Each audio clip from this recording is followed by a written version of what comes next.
गंवार सास। ममता ने अपने बेटे को पढ़ा लिखा कर बड़ा आदमी बनाया। अब वो शहर में अपने परिवार के साथ रहता है।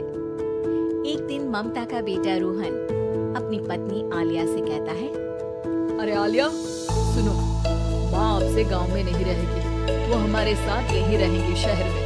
उनका कमरा आज नौकर से बोलकर अच्छे से साफ करवा देना। आज तो मेरी किटी पार्टी है, फिर मुझे जिम और फिर शॉपिंग। ठीक है, कल करवा दूंगी। अच्छा, लेकिन माँ के सामने ये कपड़े नहीं चलेंगे। हाँ, तुम्हें साड़ी या सूट पहनना होगा। अरे बिल्कुल भी नहीं। मेरे मम्मी पापा ने इतना पैसा लगाकर शादी इसलिए नहीं की थी कि मैं अपनी मर्जी के कपड़े पहन ओढ़ भी ना सकूं। अरे चलो गुस्सा मत हो, लेकिन कुछ दिन तो माँ की खुशी के लिए कर सकती हो ना। लेकिन आलिया मानती नहीं। माँ आती है सिंपल सी साड़ी, झोला और चप्पल पहनकर। अरे रोहन, मैं इनके साथ कैसे रहूंगी? मेरी फ्रेंड्स क्या कहेंगी?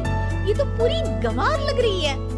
आलिया, माँ गांव में रहती थी इसलिए ऐसी हैं। तुम आज ही माँ के साथ जाकर उनकी पसंद की शॉपिंग करवा देना। इनके साथ घर के अंदर रहना मुश्किल है, बाहर तो मैं कभी भी ना जाऊं। रोहन को आलिया पर गुस्सा आ जाता है। माँ, ओ माँ। हाँ बेटा।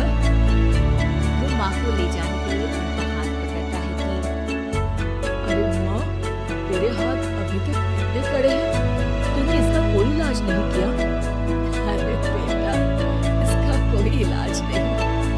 वैसे तो मुझे कोई शर्म नहीं कि मेरे हाथ मुलायम नहीं है, क्योंकि इन्हीं हाथों से मेहनत कर मैंने तुझे बनाया है बेटा।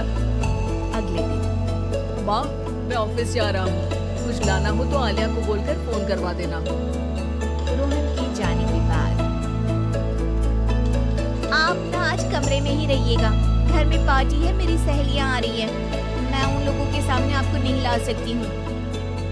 ठीक है बहू, लेकिन तुम कहो तो मैं कुछ खाने को बना दूँ तुम लोगों की पार्टी के लिए।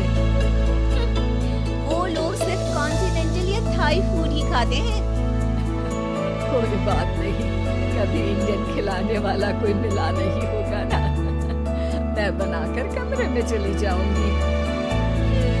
जैसे आपकी मर्जी। आलिया के घर उसकी दोस्त आती है, पार्टी होती है।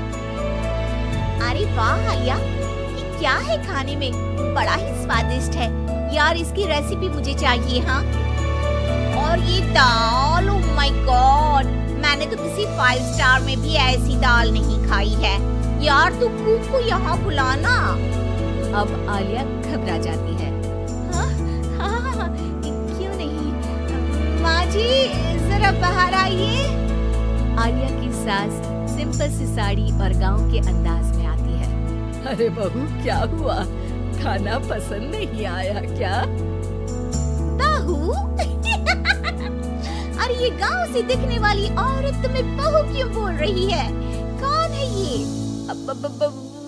वो हमारी नई नौकरानी है। सास बहू की बात सुनकर बहुत दुखी हो जाती है। वो सर झुकाकर जा ही रही होती है कि एक सहेली बोल पड़ती है। अरे कहाँ जा रही हैं माँ जी? वो उठकर उनके पैर छूती है। जीती रहो बेटा। क्या है ना, आपकी शक्ल बिल्कुल मेरी माँ जैसी है। पता है आलिया, मैं शहर पढ़ने आई और फिर शहरी हो गई, लेकिन मेरे माँ पापा तो आज भी गांव में रहते हैं, बिल्कुल इनके जैसे ही हैं। अब यहाँ बैठिए ना आंटी, आप सच में बड़ी खूबसूरत है और आपके हाथ का खाना तो लाजवाब है। काश ये मेरी सास होती। सभी सहेलियां सास को घेर कर बैठ जाती हैं और उनसे खाने की रेसिपी पूछ रही होती है कि तभी घर की बेल बजती है और रोहन आता है। अरे क्या बात है, आज आप लोग हमारे घर में? और ये लोग तो मुझे आलिया से ज्यादा माँ की सहेलियां लग रही हैं। क्या ये आपकी माँ है? लेकिन आलिया ने तो कहा कि ये उनकी नौकरानी है और इन्होंने भी नहीं बताया। वो नहीं बताएंगी, क्योंकि उनके लिए बच्चों की इज्जत और उनकी खुशी सबसे पहले है। मुझे माफ कर दो, मुझे इन्हें तुम लोगों से मिलवाने में शर्म आ रही थी कि तुम लोग क्या कहती। अरे अब तो हमें शर्म आ रही है कि तुम हम लोगों की सहेली हो। हाँ, जो माँ जैसी सास को नौकरानी बोले वो हमारी सहेली नहीं हो सकती।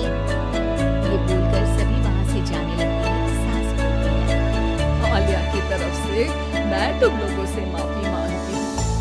उसने जो कहा उसके लिए मैं उसे माफ करती हूँ। अब तुम लोग भी उसे माफ कर दो, क्योंकि अगर तुम लोगों ने उससे दोस्ती तोड़ी तो फिर मेरे हाथ का खाना कैसे खाओगी? नहीं नहीं आंटी, जरूर आएंगे, लेकिन अब आलिया की नहीं बल्कि आपकी सहेली बनकर।